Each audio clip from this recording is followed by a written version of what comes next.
Welcome to the Upside Up Podcast. On this episode, T-shirts were a raging success. Raging. We are joined by the lovely Amber Horn, new bride of Garrett's. And how are you? She's going to say something before the end. I'm going to make her. So I was like, hey, what about a destination wedding? And he was for it. And I was like, Yeah. sounds good. So that's what we did. Bada bing. Yeah, bada bing, bada boom. Okay, now it is time for something that took me like 2 hours to write. So y'all better enjoy this.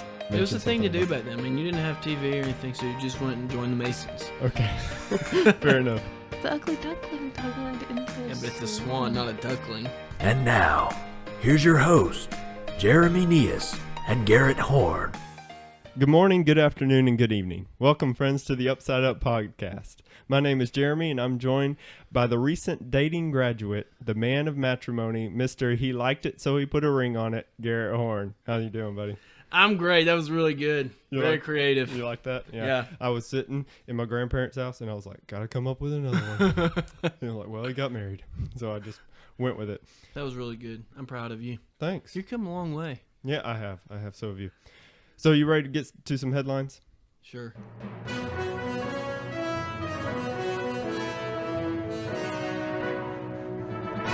We've got a great episode planned for you today, but first we're going to touch on some things that have happened since the last time we talked to y'all. First of all, T-shirts were a raging success. Raging. Raging, that's right. And I want to say a thank you to everyone who purchased those.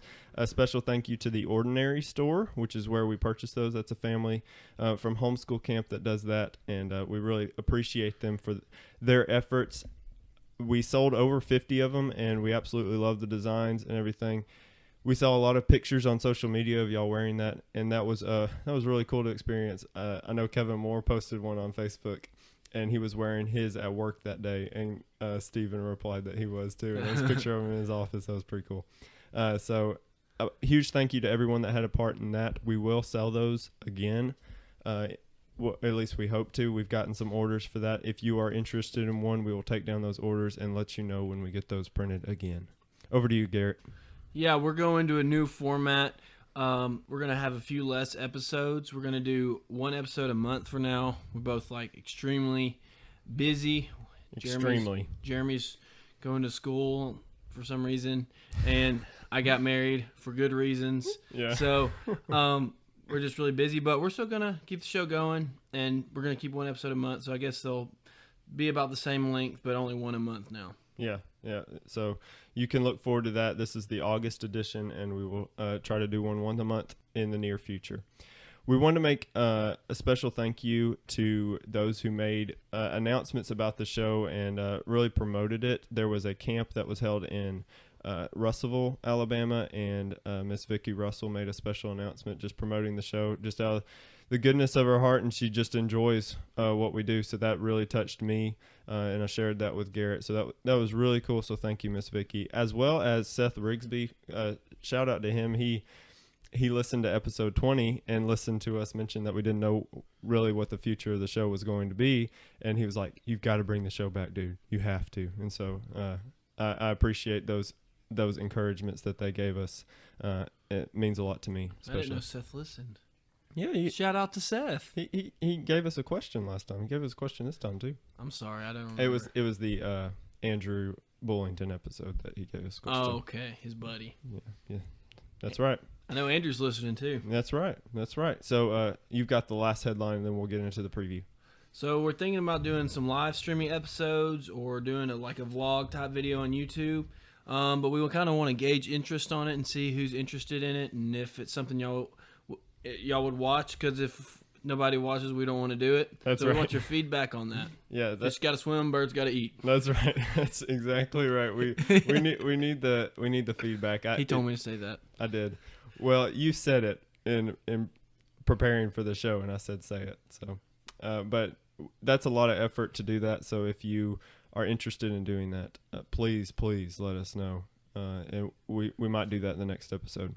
So the preview of the show today, we are joined by the lovely Amber Horn, new bride of Garrett's. And how are you? I'm good. Yeah, well, it's great to have you. We're going to interview you and Garrett. Well, I'm going to interview you and Garrett about the different phases of your time together as a couple. We're going to talk about your dating years and some things that the listeners and myself can learn from y'all, as well as the engagement year, and now that y'all are married, things that y'all have already learned, and just things you learned from the wedding process itself. So I think that everyone can enjoy that. We'll have the Clash of the Wits as always. We'll have the second edition of the Rabbit Hole Quiz Show, listener questions, and of course a compelling contemplation. So let's get started. When trying to think of what should we talk about, we wanted to have Amber on the show for sure, and I was thinking, there are a lot of teenagers that listen to the show, a lot of people that are not married, and I think that there's a lot of wisdom that we can learn from y'all. Y'all may not be very advanced in age, but y'all have a lot of experience now, and a lot that we can gain from you. So just starting off in dating years, what are some things that you really liked about your relationship and the way that y'all attack dating that you might suggest to others? Well, you can date and have fun without any money. Yeah, that's true. I worked at McDonald's and was paying my way through college, so I couldn't really take her a lot of really nice places or anything. So sometimes we were just chilling at my parents' house or her house and watching movies, and that was fun. And now I think we got some good advice from Steven and Amy when we were engaged, know how to be bored together. Well, we already knew that because we didn't get to go out and do all sorts of stuff. So anything you wanted to add, Amber? Well, I will say this: he just stole my answer because that's definitely. Well, let's not have a fight on the show. Excuse me. Say. But no, I was just gonna say it kind of gives you an idea of how you're gonna be in real life. It's not just all fantasy when you have that. When you're, just cooking together, right, sitting sure. watching a movie. It's real life. It's not going to a movie every night or out to a real fancy meal. So that was really nice. Yeah, I would agree with that. That's valuable advice. I don't have money, so it's okay. No, but Alyssa and I we've followed y'all's lead in that for sure. Alyssa's joined us today. She's sitting beside me over here. She didn't want to be on the show, but a shout out to her. She's gonna say something before the end. I'm gonna make her. I don't know about that, but that we've really watched y'all as we've grown in our relationship, and definitely emulated some of the things that y'all have done. There's a lot of things that y'all have done that we did not want to do. Just kidding. That's not true. Yeah, look at me. Is that my laughing face? How rude. I'm just kidding. So conversely, what might you go back and change or tell yourselves if you could go back and write a letter to yourself that you would change differently, make different about your dating years? I would say don't fight over silly things. It's easier said than done. It is, but it's such a waste of time. And I mean, eventually you'll learn, it's just not worth it. Right. Because, it's silly. And so just try not to waste your time on it. Right. What might you constitute as a silly thing? I mean, really anything that you would not consider something that might keep you apart. Uh-huh. Oh, that was so sweet. I mean, it's just one of those things. Like, if it's not a big deal, then don't fight over it. Right. If it's not something you would change your mind about that person. Right. I gotcha. Yeah. That is some good advice. Did you like have the fact like Spider-Man's not her favorite superhero? I had to let that go. Yeah, but don't it fight bothers me. every day? At least she's an Alabama fan. Yeah. Okay. How did you handle finding adequate time for one another with your busy schedules? As you mentioned McDonald's, and so at that time Amber was still in high school. Is that correct? Mm-hmm. I did rob the cradle. Yes. Well, so there was ample time y'all could find, and then once Amber went into college and Garrett got a 40-hour job and that kind of thing. How did y'all find that time to spend together, the adequate time? We just had to make it our priority each week. We didn't make other plans in general, and if there were exceptions, of course. But in general, we made sure if we were gonna have some time over the weekend, whatever it might be, we were gonna spend time together in some way. Right. Like for me, sometimes I didn't get to watch as much football on Saturdays as I normally would, but that was okay because I got to spend time with her. But we both had to make sacrifices and to make sure we were spending time together because we wanted to end up getting married, and we did. Yeah. You wanted to harvest that relationship. Harvest it. Yeah. Good word. Thanks. I live in Harvest, so wow. it's always it's always on your mind. Yeah, that's right. Got home on the brain. Well, do y'all have any closing advice that you would give to just anyone who might be starting to date out there or thinking about dating? Anything that stands out in your mind? No. I'm just kidding. Just when you have someone special, hold on to them. Do whatever it takes, because it wasn't always easy, but I knew that I wanted to be with her and she wanted to be with me, so we made it happen. So if you find someone special, don't let them go. Do whatever you can to, and if they're good for you, of course. If they're good for you. Yeah. But What were you gonna say, Amber? I was just gonna say, and make every moment count. Even if it's 5 minutes. It's worth. It's just make it count. It's worth it.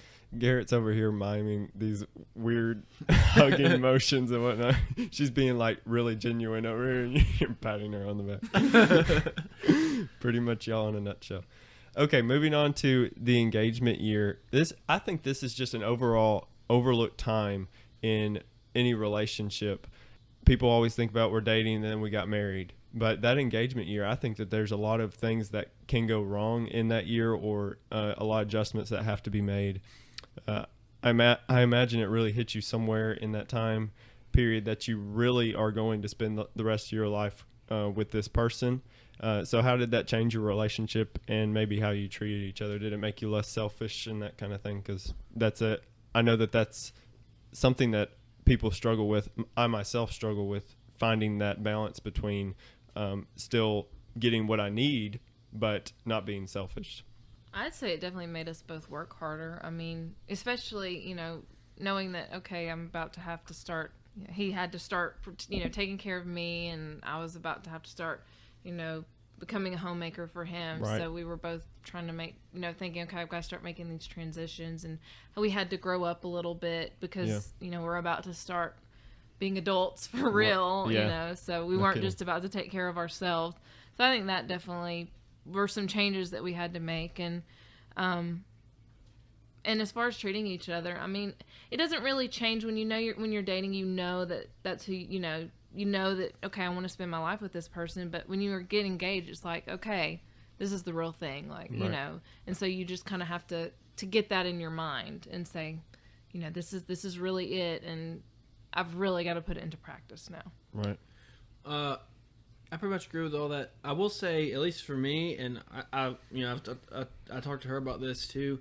I feel like when you're engaged, there's kind of more. There's a little bit more pressure to work on things because it's kind of becoming real. Like you're gonna have to you're gonna right. live with this person all the time, every day. Sure. So these little things that are bothering you, I mean, they're just gonna build. So you gotta. If she's talking to you about working on something, it's really important to work on it. And if you talk to her about something, she's got to listen to that and work on it. So it does add, some pressure because you're like, well, we're actually actively planning a wedding, so it's becoming real. Right. I can understand that. Did you have a specific moment that maybe you remember when it kind of hit you after Garrett, you asked Amber to marry you, that was like, okay, now it's real? They look at each other.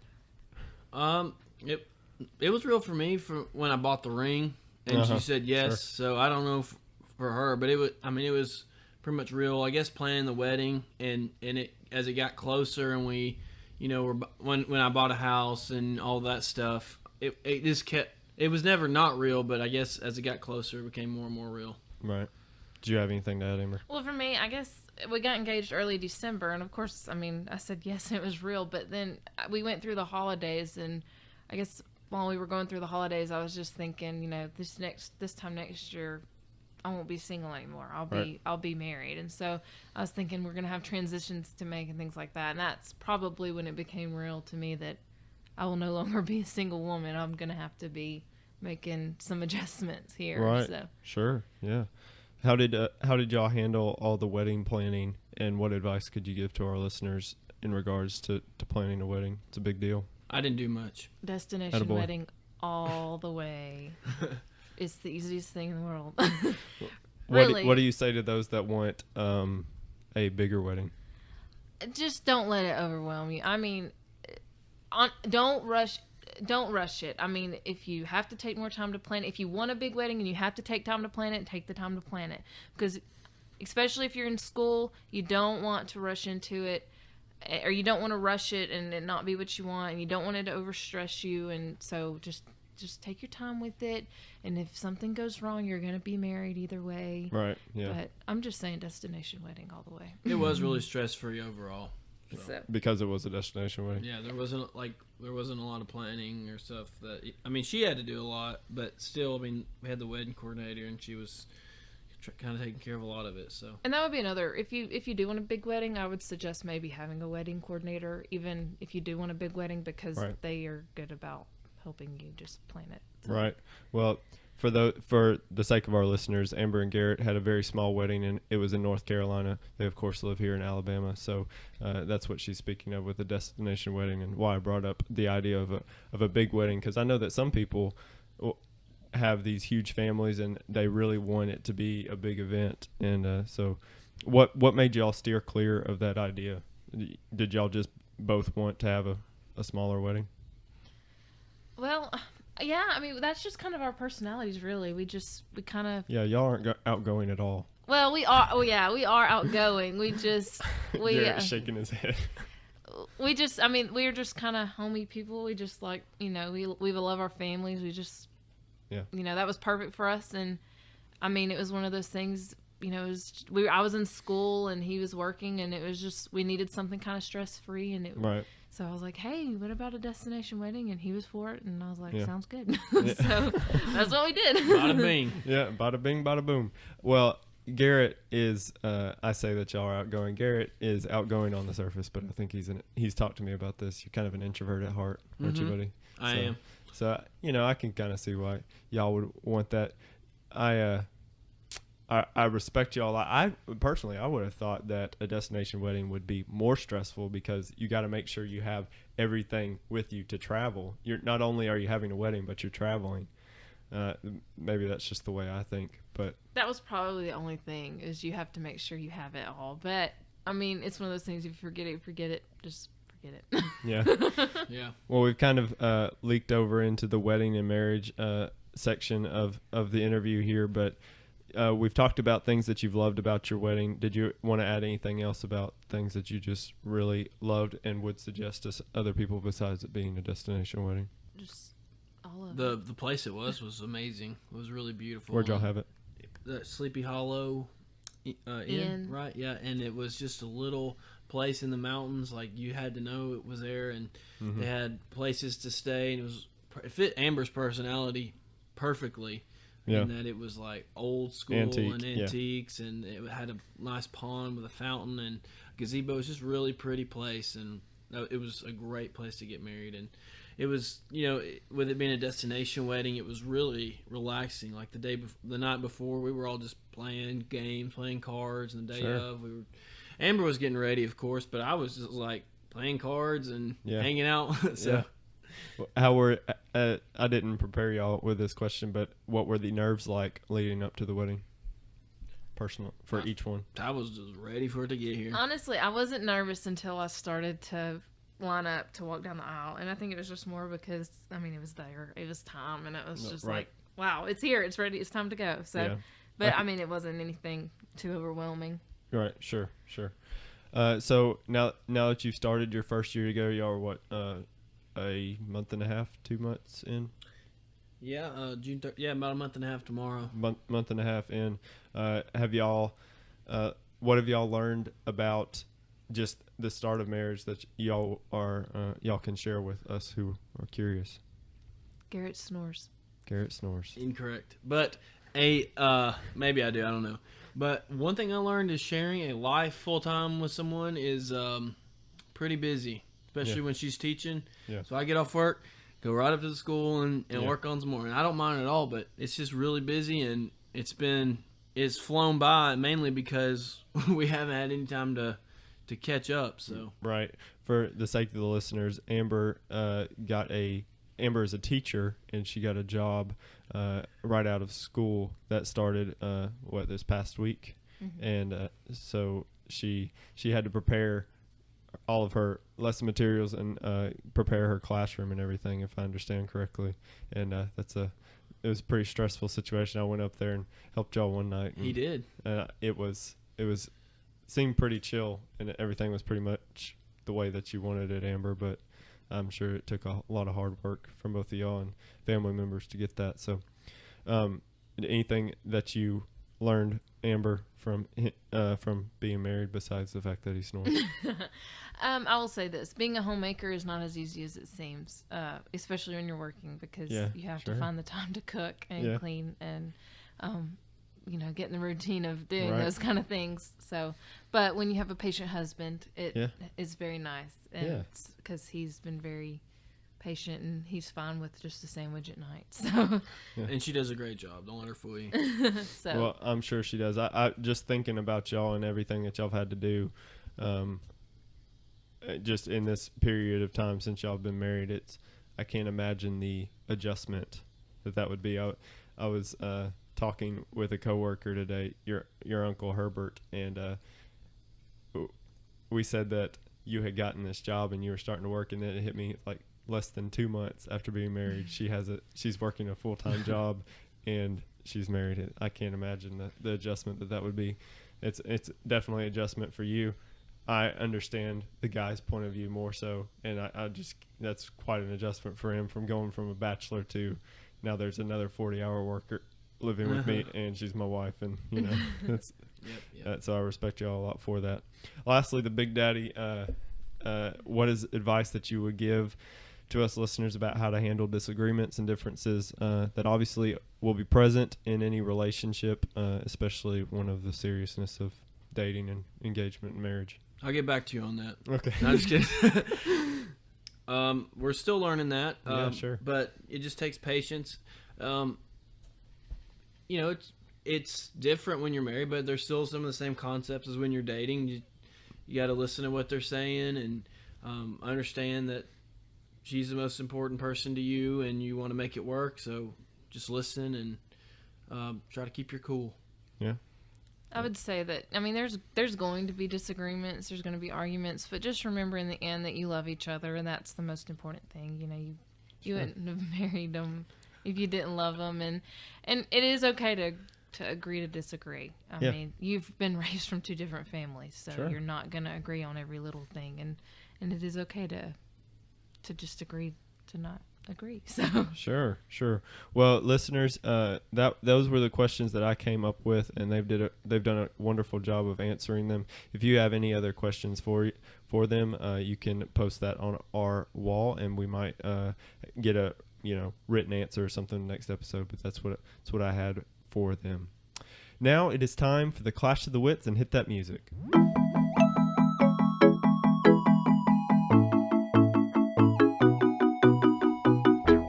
All right, so Stephen is ahead after the last episode. The score is 7-6, if I count it right. And let's start out with Stephen this week. So recently there was this very exciting murder trial in which there was a great deal of evidence against the defendant. But as strong as the prosecution's case was, there was no corpse. And so in the defense's closing statement, his lawyer, the defense attorney, knowing that his client would probably be convicted, he decided to pull out one last trick. He said, "Ladies and gentlemen of the jury, I have a surprise." He looked down at his watch and he said, "Within 1 minute, the person presumed dead in this case will walk into this courtroom." And he looked over to the courtroom door. The jurors, they were all shocked, and they all looked over eagerly. A minute passed, and nothing happened. Finally, the lawyer said, "Actually, I made all that up, but you all looked on with anticipation, and therefore I put it to you that there is reasonable doubt in this case as to whether anyone was killed at all, and I insist that you return a verdict of not guilty." Well, the jury, they were confused, but they retired to deliberate on the case, and within just a few minutes, they came back out and pronounced a verdict of guilty. "But how?" cried the defense attorney. "You must have had some doubt. I saw all of you stare at the door." The jury foreman replied, "Oh, we did all stare, but your client didn't." Oh. I'm lost. You got to explain this one to me. What happened? Well, I didn't want what did he say about no quartz? No corpse. No I think corpse. is what he said. I was like, that part threw me off. No, I get it. So the whole jury looks at the door Okay. because they think, oh, maybe somebody's going to come in here. Uh-huh. But the defendant didn't look because he knew nobody would come in that door. So that's what it is. Okay.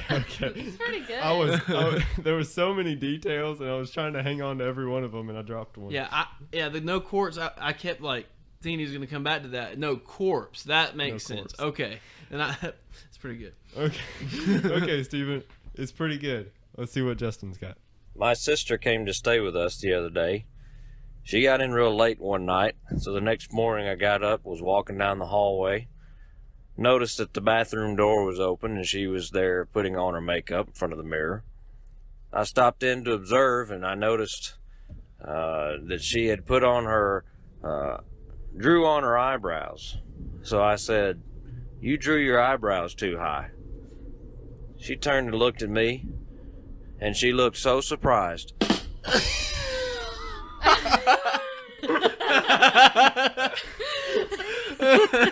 I don't know this.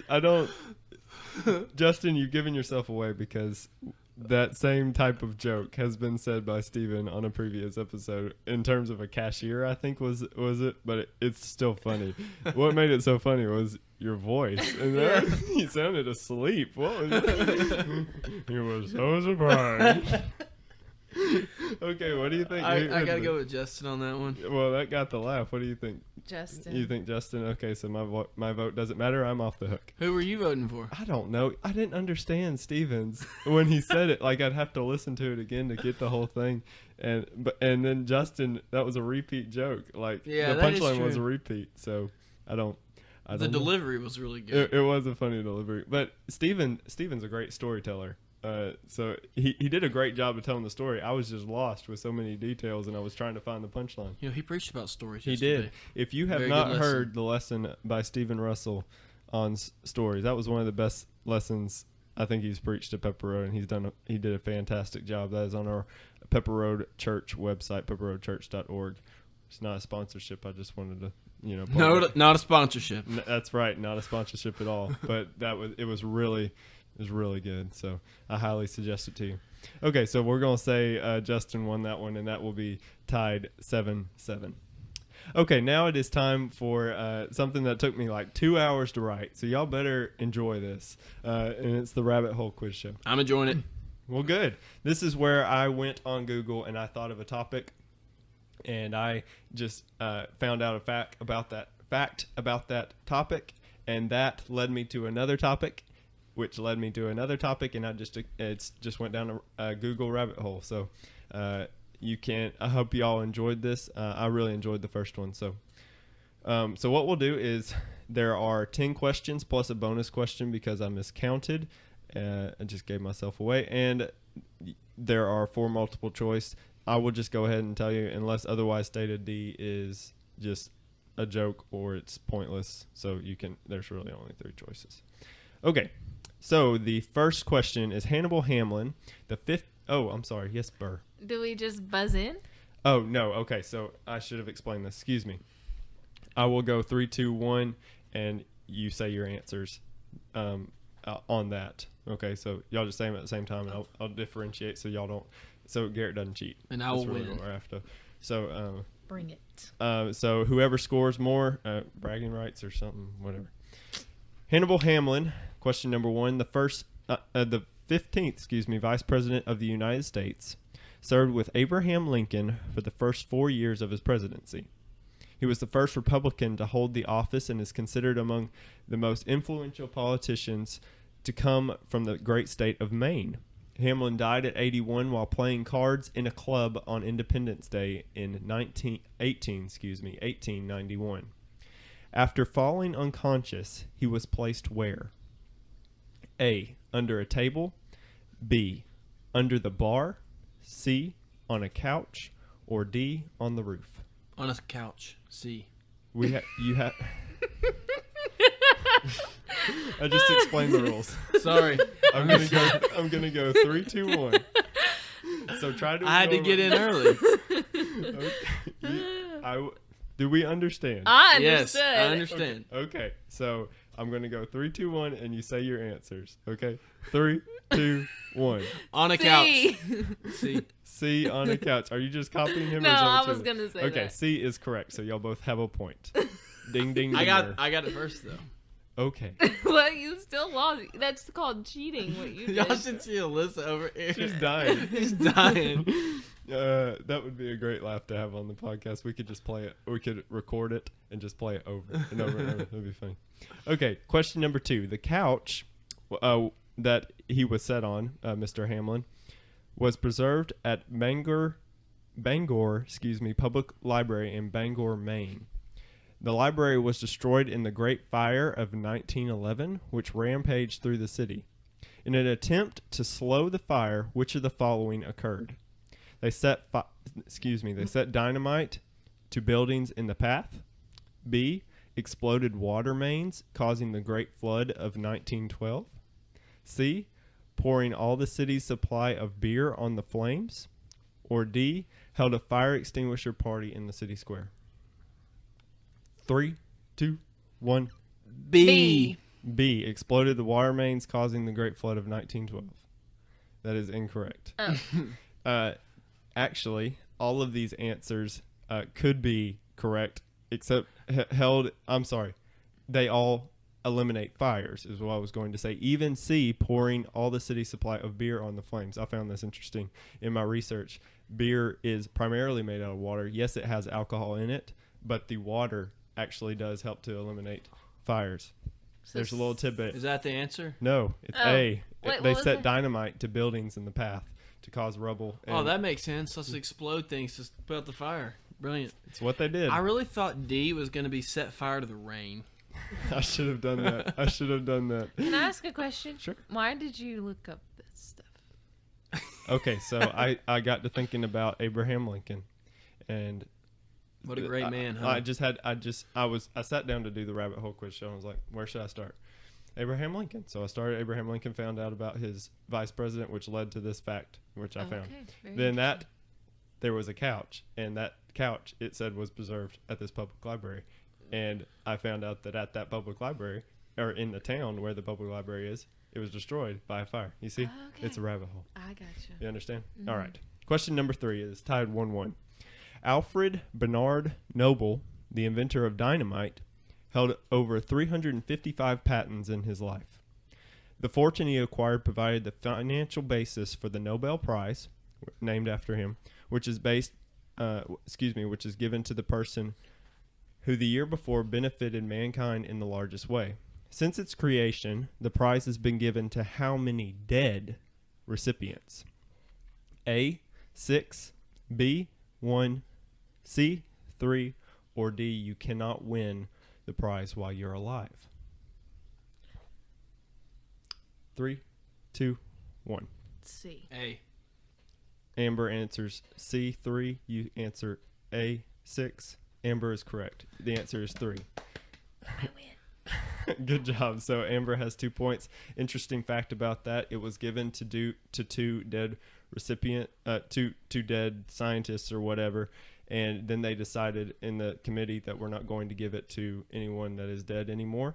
And then one additional person and it was announced that he would win the prize, and died just before, soon before the ceremony, and they decided to go ahead and give it to him. So they added 1 more to that total. That's wonderful.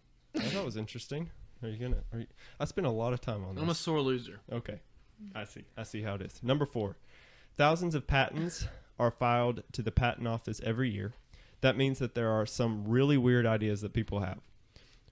One of them, number 7062320, which is a hiccup treatment. This tries to cure the annoyance of diaphragm muscle spasms by doing which of the following? All of these, including letter D, were found on the internet to cure hiccups. Letter A, electric shock while drinking water. B, spraying water in your face at an unexpected time to scare them away. Keep in mind this is the device that you wear.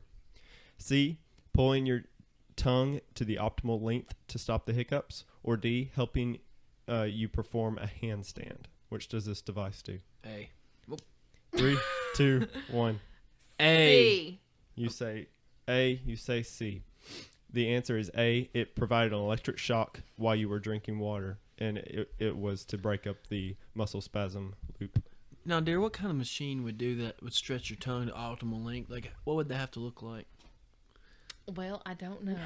What kind of machine would give you an electric shock while you I mean, you could wear it around your head, and That's pretty much what it is. It's an interesting thing to look up. or you could put it. You Put could it- wear this one around your You head. could put it down in the water and drink You it. can and- like put on your tongue. We should have done the live stream this time. We could have seen that. Okay, number 5. Contrary to popular thought, the first developer of a successful incandescent light bulb was Sir Joseph Swan. You might think this question is about light bulbs, but a baby swan is called which of the following? A fledgling, B, a squab, C, a cygnet, or D, a duckling? Can you repeat the question? I mean the choices one more time. Okay. A fledgling, B, a squab, C, a cygnet, or D, a duckling. Got an answer? 3, 2, 1. Bah. D. You said B and you said D? Okay. The answer is C, a cygnet. Amber, you know D wasn't an answer. Okay. I know. Okay. Well, a cygnet is what a baby swan is called, and Alyssa is losing it. Hey, I just thought D sounded better than anything. I mean, the ugly duckling. I know ends up they being a lied swan. in the story because the ugly duckling turned into a Yeah, but it's a swan, not a duckling. It should be a swanling. But it turned into a swan. It's duckling. It's They called thought it was a duckling, but it wasn't. Yeah, it was a cygnet. They thought it was a ugly duckling, but it's actually a pretty swan. But why do they call it the ugly duckling? Because Because that's they what thought they it was thought a it was. duckling. Okay, keep. All right. So what's the score, Alyssa? 2-2. Okay. All right. So they both have 2 points each. Signet rings have been used for centuries of mankind's history for prominent figures and leaders to give their approval or sign documents with. Though much less commonly used today, Freemasons still wear them to signify their affiliation. They have had many notable members over the years, the Freemasons. Which of these men was known to be a member? A. Benedict Arnold, B. Elvis Presley, C. John F. Kennedy, or D. Tim Tebow? I gotta laugh. Okay, do we have an answer? Who was the first choice again? A. Benedict Arnold, Okay. B. Elvis Presley, C. John F. Kennedy, or D. Tim Tebow? 3, 2, 1. Hey, C. The answer was Benedict Arnold. I knew it. It was so common in those days. Okay. Yeah, I'm it's losing. like I watched National Treasure. Yeah. Somehow yeah. that connects. You were so cool, I aren't think you? I think that they mentioned my dad thought the same thing, something about National Treasure, so they may have It mentioned was the thing to something do about back then. I mean, you didn't have TV or anything, so you just went and joined the Masons. that. Okay. Fair enough. Fair enough. I'm losing. By 2. I Wait, thought it's by 1. By one. 3-2. No, I'm going to count it. It's okay. So, All right. I'm gonna Okay.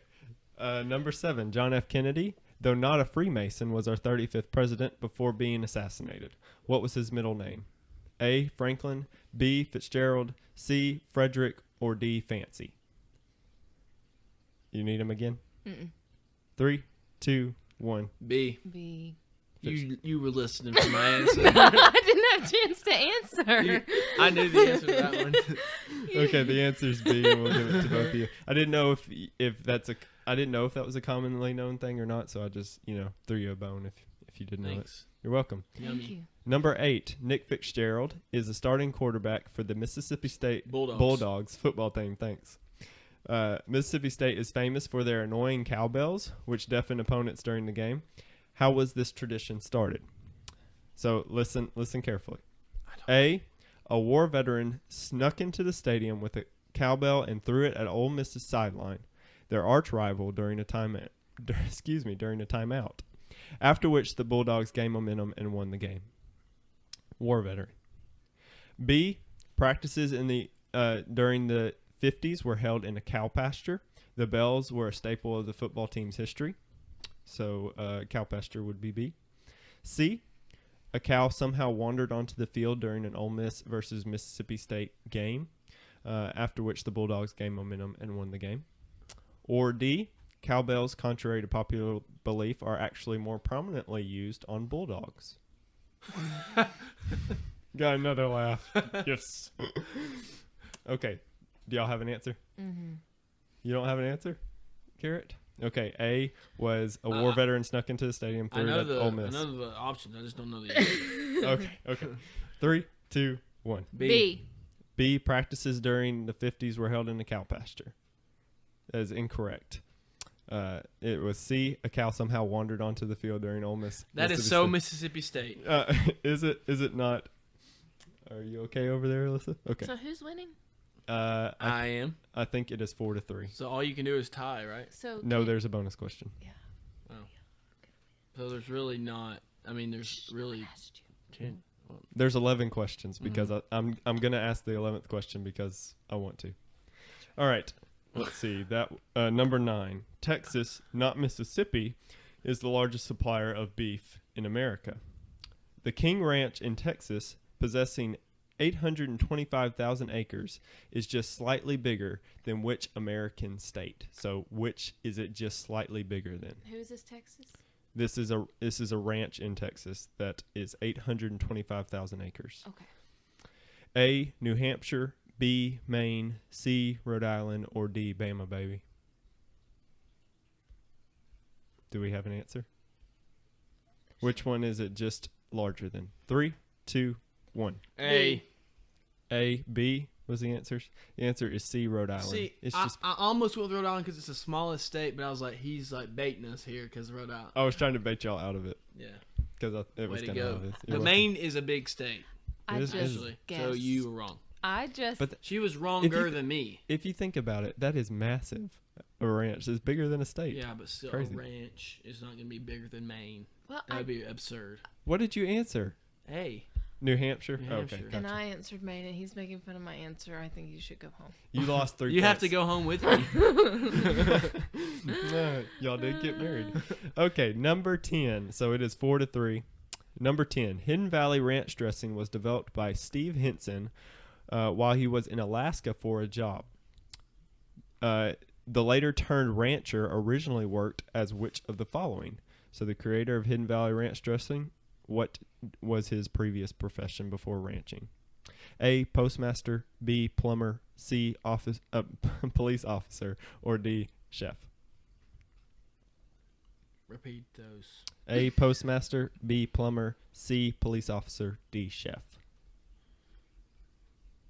3, 2, 1. C. B. Amber is correct. Oh, no!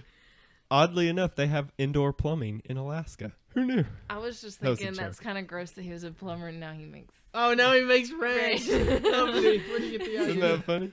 All right, so the bonus question, and this one is for the game. We've talked a lot about inventors today. We talked about the patents and all that, and the inventor of ranch dressing. But now let's bring it home. Which of the following inventions was not created in Alabama? Was not created by an Alabamian. They may or may not have been created in Alabama, but these people were native to Alabama. A, windshield wipers. B, Wikipedia. C, the cotton gin. Or D, the super soaker.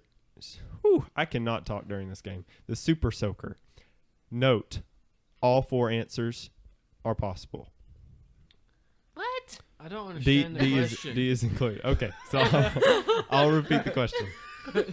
Which of the following inventions was not created by an Alabamian? Okay. Makes sense. Okay. Okay. A, windshield wipers. Okay. B, Wikipedia. Okay. C, the cotton gin. Okay. Or D, the super soaker. Okay. All right. This is Right. for the game. Right. 3, 2, 1. A. B. A and B. The cotton gin. C. So y'all are both incorrect, and y'all tied with 5, correct? I knew that B was Tied with 4. not it. I was hoping she'd guess B. But it doesn't matter because Yeah, so interesting fact about this, windshield wipers were created by a lady while she was in New York. but she was a native to Alabama. When she got back to Alabama, she didn't really think it was a very good idea because it would distract drivers too much. That's what I read. It is pretty distracting. Yeah, watch them. I just go back and forth. No, B, Wikipedia was created by an Auburn and University of Alabama student. And a huge he liberal. he went to both of them. And a huge liberal. It's pretty cool. I did not know Just that. kidding. Yeah, I didn't know that either. He's from Huntsville. Yeah, he is. Well, how was I supposed to know that? Well, I knew it, so Well- why didn't you? Okay, dating marriage advice, I guess. She doesn't always know what you know. Exactly. So am I smarter? No. You don't always. That's definitely not true. You do not always know what she knows. The cotton gin was created by Eli. Yeah. Is it Whitley or Whitney? Whitney. I knew that. In Georgia. See, I knew the name of the inventor, and you didn't. I couldn't remember. Eli Whitney, but I thought couldn't it was remember if Alabama it was for- Whitley or Whitney. But Georgia's connected to Alabama. What? And then the Super Soaker was invented here. So It was? The what? Super Soaker. It's a water gun. You don't know what a super soaker is? I'm a girl. Girls can play with water guns too. Well, I didn't. I Well, played baby if in hindsight, you probably should have asked, "What's a Super Soaker?" But she knew She it did. couldn't She be still D. didn't answer it, but anyway. Well, So, y'all enjoy that? yes. No, I didn't think so. I wanted to win. Yeah. Well, I think I lost last time, too. you were. I think you got 4 right last time, and the goal was 5, and y'all both got 4 right this time as well. Okay, so I think that's a lot of fun. I enjoy putting that together. Let's get to the listener question. Seth Rigsby asked, "You've been kidnapped. You have but one hope. The character from the last TV show or movie you watched are coming to rescue you. Who are you depending on?" Spider-Man. I'm good. Really? That was the last TV show or movie you watched? I was watching the original Spider-Man from 2002 recently, like just Saturday, so I'm good. All right. Who were you watching? The Cosby Show. Okay. So I guess I'm depending on Cliff Huxtable. I'm so in trouble. Yeah. Let's see. What was the last TV show or movie I watched? Probably it was Chesapeake Shores. So don't really think I'm gonna live. Yeah, I think I win. Was it that not right? Oh, okay. All right. So I think it was the last TV show I watched. I think I win. Yeah. Spider-Man. You would live, Yeah. but I don't think Amber or I would live. It'd be so cool to meet Spider-Man. You're getting happy now, aren't you? I'm happy. I'm happy. I'm so happy. Gable Duke asked, this one's for Amber. What do you think of Garrett's fish tank? That's what I was thinking of pre-show. Just a little tidbit. What do you think of his fish tank? It's beautiful. It's loud. He is funny to watch with it because he just sits there and looks at it. Tell us. You told a story last night that's about looking at it. What did you find him doing? Yeah, I walked in the living room and he had the kitchen chair turned around and he was just sitting there staring at it, just looking at it. So I mean, Why would you get a fish tank if you're not going to look at That's it? literally what they're for. Is just to look at it. Do you ever look at yours, Caleb? Caleb nodded. it was just like he was watching it like he watches TV. It was just funny.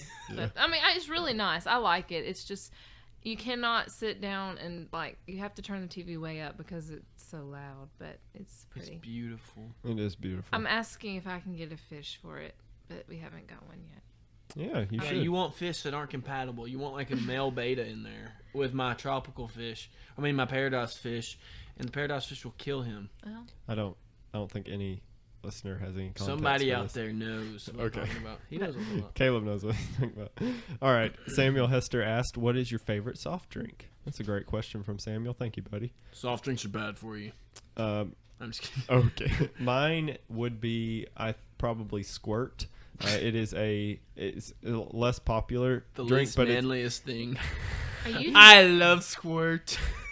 it's a less common one, but it's just a citrus soda. It's not quite like Sundrop or Mountain Dew, but yeah. So, all right. What's your favorite, Garrett? Water gun. Water gun? No. Oh, you're trying to be manly? Yeah. Is that what you're going? Whatever. Just off the rails. Dr. Pepper, probably, but I don't drink a ton of soft drinks. Yeah, you're a tea guy. Sweet tea. Sweat tea. Sweat tea. All right, Burr. Mellow Yellow Zero. Mellow. Why 0? You just like that it doesn't have calories, or does it taste better? It doesn't have calories and it tastes good. Okay. Don't question her. But I have I a was question. curious. Are you drinking the turtle from Finding Nemo? Yes, I am. Ugh. What does squirt taste like? It's just a citrus soda, so it's similar to. Did you already say this? And I Yes, wasn't it's listening? similar to Sundrop and Mountain Did Dew you zone out? and Mellow Yellow. You're zoning out again. It's similar to just Sundrop, Mellow Yellow, and Mountain Dew. Do you understand? I got you. But it's It's different. extremely citrusy. Yeah. And it's the It's least good. manly name possible. I love Squirt. It's my favorite. Okay, moving on. It's my favorite. All right. Matthew asks if let's see, if you were a fruit, what would you be? Not what would you eat, but what would you be if you were a fruit? What kind of fruit would you be? I don't have an answer. I maybe a peach. A 'cause I'm lemon. a lemon because people wouldn't eat you, Yeah, and I like lemonade. and you like big hugs so people squeeze you. Yeah. Yeah. Oh yeah, Yeah. that's good. Yeah. Burr. I would be a watermelon Why? because you can be plump and it's okay. Wow, Oh, that what? was a good answer. I like that answer. That's funny. I know. I like. Here's my answer. I would be a peach because I'd finally have facial hair. Dun-dun. But it'd still be really thin. Okay. That one got Alyssa. Okay, Rebecca Craig, my coworker from CEI, she asked on Facebook, if you could be any historical figure for a day, who would you be and why? That's a good question. If I could be a historical figure, that is a difficult. I would want to be the guard for Abraham Lincoln, and I would not leave my post, and he wouldn't get assassinated. Did he leave his post? Yep. Wow. Yeah. I don't know. That's the best answer I've got, just off the top of my head. I want to be one of the apostles. Okay. Beat You that win. one. I thought about Jesus. I really did, but I was like, you can't. You can't do that. You can't do That's that. cheating. That is cheating. Burr?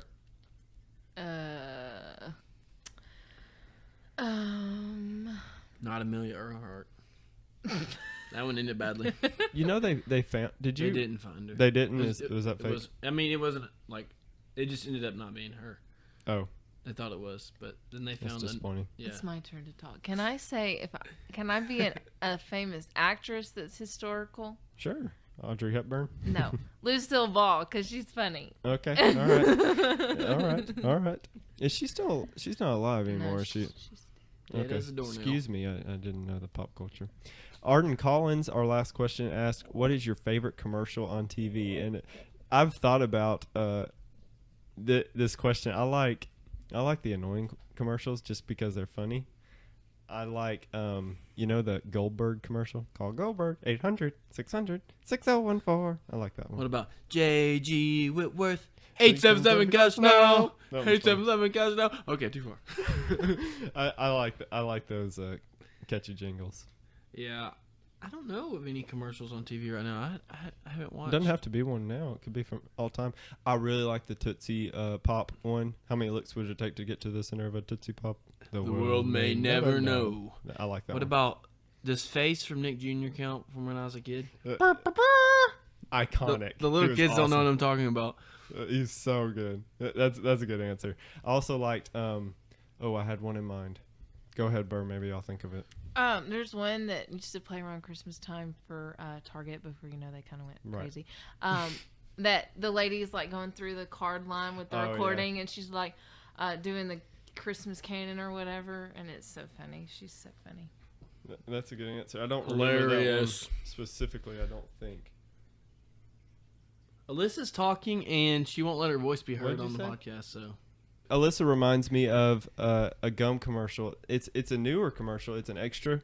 It's for extra gum, and this guy. It's a really long commercial. If you watch the extended one, this guy and a girl that he gives her a piece of gum, like maybe the first time they met or something at school, and he keeps the wrapper and he draws a little sketch of them meeting, and then like when they have their first kiss, he does the same thing, and then at the end of the commercial, he's proposing, and he takes her to an art gallery or something, and it's just a bunch of pictures of his the gum wrappers. It's so romantic. And the last one, when she gets to it, it's him holding a ring, and she turns around and he's holding a ring on a knee. I'm so It's really sorry good. I didn't do that.